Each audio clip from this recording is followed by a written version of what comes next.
2019 को 200 genius scientist की team ने कुछ ऐसा कर दिखाया जिसके बारे में सोच पाना भी इम्पॉसिबल था, और वो था ब्लैक होल के इमेज को कैप्चर करना। और ये सब पॉसिबल हुआ इवेंट होराइजन टेलीस्कोप की मदद से।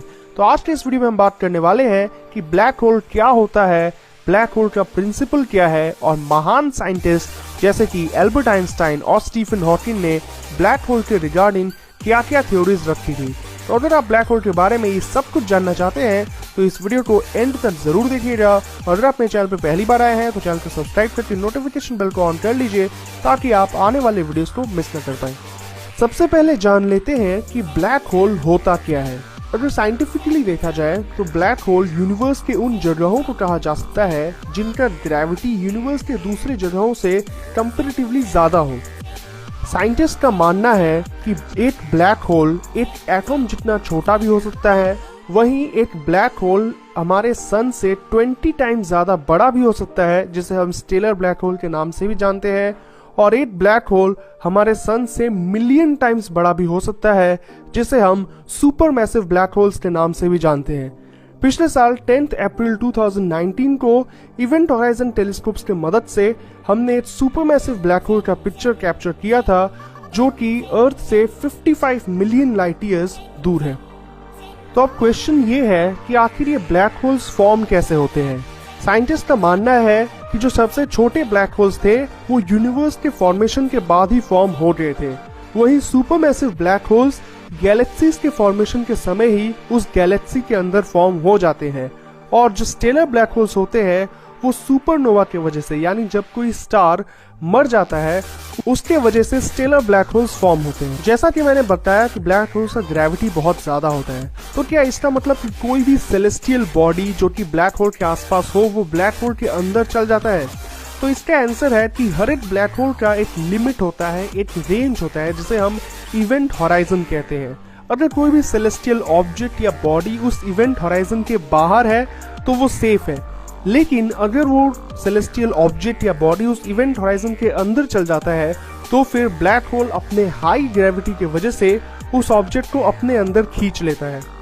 ब्लैक होल्स की ग्रेविटी इतनी ज्यादा होती है कि कोई भी ऑब्जेक्ट, यहाँ तक कि लाइट भी ब्लैक होल के बाहर नहीं आ सकता।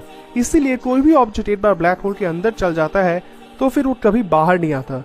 तो अगर लाइट भी ब्लैक होल से बाहर नहीं आ सकता तो साइंटिस्ट ब्लैक होल को डिस्कवर कैसे करते हैं, कैसे वो ब्लैक होल्स को देख पाते हैं, कैसे उनको पता चलता है कि यूनिवर्स में एक पर्टिकुलर जगह पे एक ब्लैक होल मौजूद है? इसका आंसर है साइंटिस्ट इसका पता लगाते हैं ब्लैक होल्स के आसपास के सेलेस्टियल ऑब्जेक्ट्स की मदद से। अगर ब्लैक होल के आसपास कोई भी स्टार या प्लैनेट मौजूद हो तो क्योंकि ब्लैक होल का ग्रेविटी इतना ज्यादा है तो वो सभी स्टार्स या प्लैनेट्स ब्लैक होल के चारों तरफ घूमेंगे, और इसके मदद से ही हम पता लगा सकते हैं कि यूनिवर्स में कौन से जगह पे ब्लैक होल्स मौजूद हैं। आज हम ब्लैक होल्स के बारे में जो भी जानते हैं और जितना भी जानते हैं उसका एक बहुत बड़ा क्रेडिट जाता है हमारे स्पेस साइंटिस्ट को। लेकिन सबसे पहले एल्बर्ट आइंस्टाइन ही वो साइंटिस्ट थे जिन्होंने कहा था कि इस यूनिवर्स में कुछ ऐसी जगहें भी हो सकती है जिनका ग्रेविटी दूसरे जगहों के कंपैरिजन में ज्यादा हो। एल्बर्ट आइंस्टाइन का थ्योरी ऑफ जनरल रिलेटिविटी भी ब्लैक होल्स को सपोर्ट करता है। एल्बर्ट आइंस्टाइन का इक्वेशन E=mc² की मदद से हम ब्लैक होल्स के प्रिंसिपल को समझ सकते हैं, क्योंकि E=mc² के हिसाब से मास जितना ज्यादा बढ़ेगा एनर्जी भी उतना ही ज्यादा बढ़ेगा। और ये सेम प्रिंसिपल ब्लैक होल्स के लिए भी एप्लीकेबल है। ब्लैक होल्स के अंदर जितना ज्यादा मास जाएगा ब्लैक होल्स का एनर्जी भी उतना ज्यादा बढ़ेगा, ब्लैक होल्स का साइज भी उतना ज्यादा बढ़ेगा, और ब्लैक होल्स का ग्रेविटी भी उतना ज्यादा बढ़ेगा। सो ब्लैक होल्स के रिगार्डिंग एल्बर्ट आइंस्टाइन के कंट्रीब्यूशन को भी भुलाया नहीं जा सकता। लेकिन अगर हम बात कर रहे हैं ब्लैक होल्स की और स्टीफन हॉकिंग का नाम ना आए, ऐसा तो हो नहीं सकता।